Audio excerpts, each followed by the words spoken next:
मैं किसान हूँ, गुरुकुल कुरुक्षेत्र में प्रधानाचार्य रहा हुआ, मेरी 200 एकड़ भूमि है।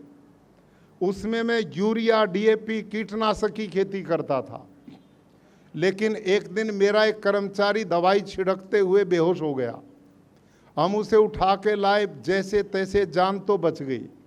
लेकिन मैंने उस दिन संकल्प लिया कि मैं जहर वाली खेती नहीं करूँगा। मेरे पास 1500 बच्चे पढ़ते हैं पूरे देश से, मैं उनको यही सब कुछ खिला रहा हूँ।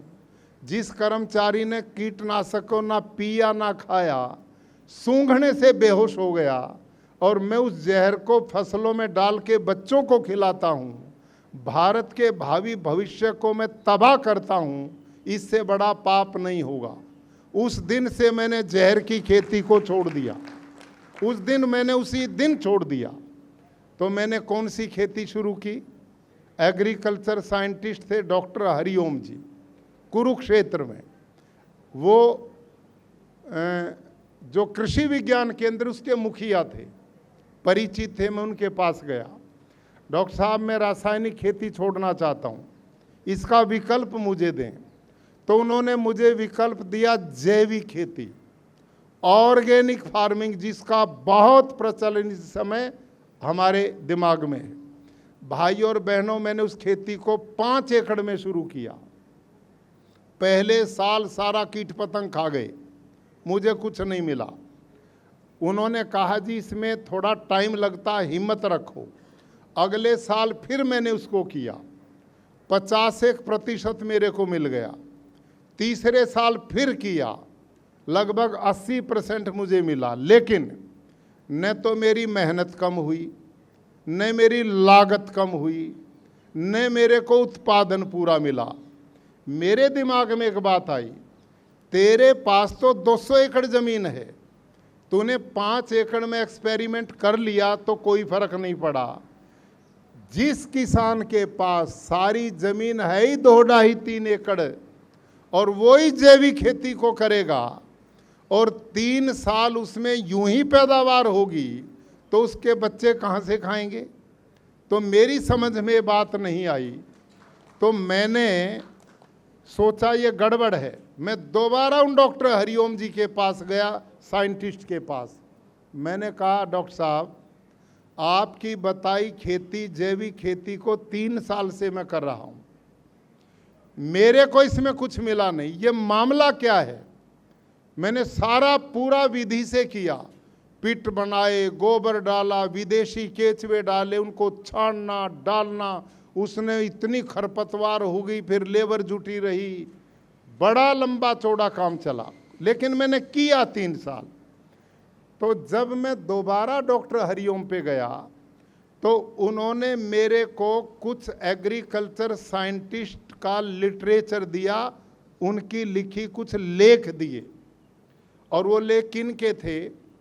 एक एग्रीकल्चर यूनिवर्सिटी हिसार के वैज्ञानिकों के, दूसरे थे एग्रीकल्चर यूनिवर्सिटी लुधियाना के एग्रीकल्चर साइंटिस्ट के।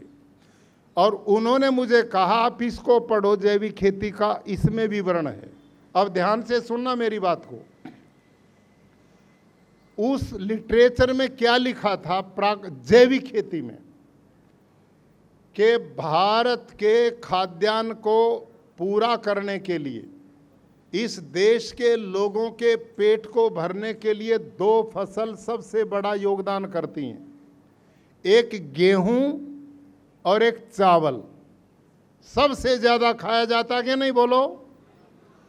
तो ये इन दोनों फसलों को यदि भरपूर पैदावार लेनी है, तो उन साइंटिस्ट ने लिखा था 1 एकड़ में 60 किलो नाइट्रोजन चाहिए। कितना बोलो? 60 किलो नाइट्रोजन। कमजोर विद्यार्थियों कम बोलते हो। 60 किलो नाइट्रोजन, समझ में आई? अब 60 किलो नाइट्रोजन गेहूं और धान की फसल को मिलेगा तो पूरी पैदावार देगी, नहीं मिलेगा तो नहीं देगी। अब यदि रासायनिक खेती आप करते हैं तो बाजार में जाओ, यूरिया डीएपी खरीदो और खेत में डाल दो तो पूरा हो गया काम। लेकिन जैविक खेती से यदि आपने 60 किलो नाइट्रोजन पूरा करना तो कैसे करोगे? उनके लिटरेचर में लिखा था कि गोबर, 1 टन गोबर की खाद में, ध्यान करना, 1 टन गोबर की खाद में 2 किलो नाइट्रोजन है। 1 टन गोबर की खाद में 2 किलो नाइट्रोजन है, और आपको कितना चाहिए? 60 किलो। तो इसका मतलब 1 एकड़ में कितना चाहिए? 20 टन, 300 क्विंटल। अब 300 क्विंटल 1 एकड़ में गोबर की खाद डालोगे तो 60 किलो नाइट्रोजन पूरा होगा, और 60 किलो नाइट्रोजन पूरा होगा तो उत्पादन भी पूरा होगा। अब आप सब किसान भाइयों से मैं पूछता हूं, ईमानदारी से बताओ, आज भारत देश में इतना पशुधन है कि 1 एकड़ में 300 क्विंटल गोबर की खाद डाली जा सके? एक बात। नंबर 2, 1 एकड़ में 300 क्विंटल गोबर की खाद डालने के लिए कितना पशुधन चाहिए? 20-25 पशु चाहिए कि नहीं? तभी 300 क्विंटल गोबर होगा। अब आप बताओ, किसान पे जमीन 1 एकड़, पशु 20-25, वो परिवार पालेगा या बच्चे पालेगा? बोलो भाई लोगों। इसका नाम है जैविक खेती, इसका नाम है ऑर्गेनिक फार्मिंग। ये मैं नहीं कह रहा, ये एग्रीकल्चर साइंटिस्ट लिख रहे हैं। एक बात। नंबर 2, अब इतना गोबर की खाद 1 एकड़ में पड़ेगी तो उसमें मीथेन जैसी गैसेज पैदा होंगी कि नहीं? वो जलवायु का परिवर्तन, ग्लोबल वार्मिंग करेंगी कि नहीं? दूसरा संकट।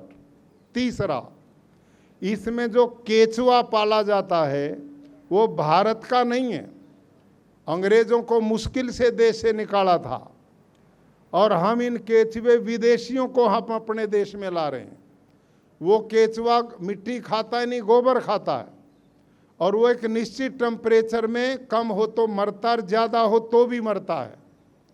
वो उसका उलट पुलट करके इतनी मेहनत उसमें लगती है कि उसकी लेबर मार लेती है। 3, नंबर 4, भाई इतनी गोबर की खाद जिस खेत में पड़ेगी उसमें खरपतवार कितना पैदा होगा? किसानों, सारा दिन खुरपा लेकर बैठे रहिए उसमें, है कि नहीं?